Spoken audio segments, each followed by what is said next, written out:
Hello everybody, I'm Jason. You're watching Yadkin Valley Outdoors. Today I'm going to show you the MS261 and some troubles I've had. I love these saws. These two are just for comparison. This is the older, actually that's about a new saw, but that is the MS261. Right here is the 261C. If you look closely right here, you see that little triangle? That and the C means that's the computer saw. When I bought that one, I was told you couldn't buy that one. But since then, I've bought two more of those because that is a good saw right there. But I don't know what the deal is with the computer. They just never do right. I know there's ways you can crank it and full throttle it and something, and none of that's ever worked. And another part of this video, Todd, with Todd's Outside Again, was talking on the Back 40 live feed, asking about chain stretch. And I've had some chain stretch recently on these saws. I don't know what's different. I don't know if it's the metal or what. And I mean, I've been running saws all my life, and for some reason here of late, I don't know, it's just been more chain stretch than normal. Right here is the chain that I run on these saws. These saws do come, this is an 18-inch chain. That's the pro grade full chisel. 325 pitch on these saws. Every time I buy one, I have the dealer swap it out for an 18-inch bar. That's just what I like. I have so many of these saws. Really and honestly, if I compiled them all together, I mean, that's what I'd have to do to know how many of these I've got. From the 026, the 261, and the 260. All three, same saw really, they've just evolved a little over the years, but I have a pile of them. And when they get some age on them, I stick them up, retire them, and use them for donor parts, whatever. But I've got several that still run, just using these two for an example.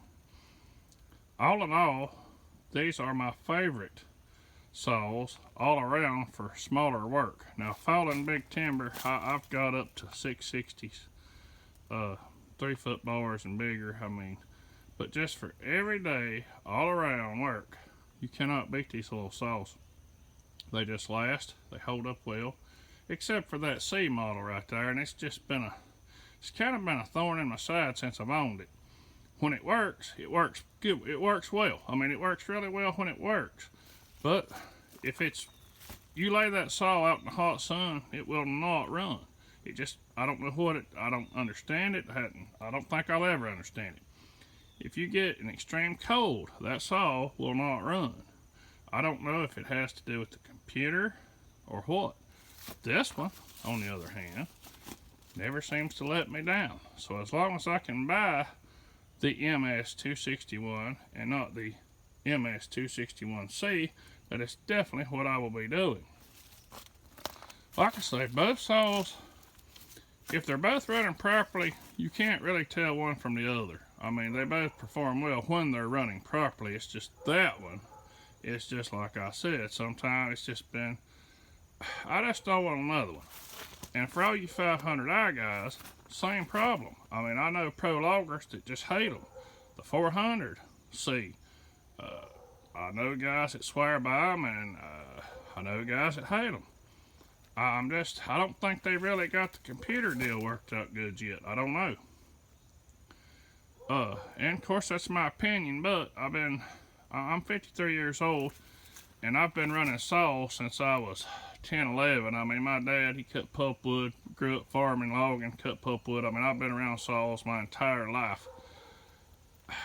One day, I'm probably gonna drag all my saws out and just do a video. I know I've got over 30, 35 saws that run. Now, there's several more that don't. I mean, it's just unreal with the saws I've got. I guess I have somewhat of a chainsaw addiction, but it's just how life goes sometimes. So anyway, I just thought I'd do a little overview on these things because Todd brought it up that he was having chain stretch, and I was just out here and thought, well, we'd talk a little bit about that. Now, once again, I'm not exactly sure which chain he's running, but this is the chain of choice I like right here. Get you close in so you can see it. But I'm having excessive chain stretch more than ever. Bar oil is, let me see, what bar oil am I using right now? I buy bar oil at Rural King, Tractor Supply. Bar oil, most bar oil, that is not the problem. I can promise you, bar oil is not the problem for equipment here. I'm seeing about getting a jug of bar oil. Right here is what I'm currently using and what I bought a few cases of. There's definitely nothing wrong with that bar oil, and I know that isn't the problem because it's very tacky. It's a decent quality bar oil. Now, if I was running old burnt motor oil through it and it was stretching, well, that'd be on me. Pretty much. I couldn't even, I couldn't contribute it to the chain being bad if I was using crappy bar oil, which I never do. I always like to use the good stuff, or the decent stuff in that case. I'm sure there's numerous opinions on what's the better bar oil, but as long as you use a tacky, decent quality bar oil, that has nothing to do with this chain stretch problem he's having and I'm having on these particular saws. Hadn't noticed it as much on my larger saws with 3/8 chain, 3/8 pitch. I use those quite a bit also. Just hadn't noticed it. But definitely, there's something going on. I don't know if they changed the molecular structure of the steel they're using for the chains. I mean, I really have no idea. But anyway, I just thought I'd do a little overview of these two saws and some chain stretching problem. Give me that thumbs up. Give me some comments. Thank you for watching. See you next time.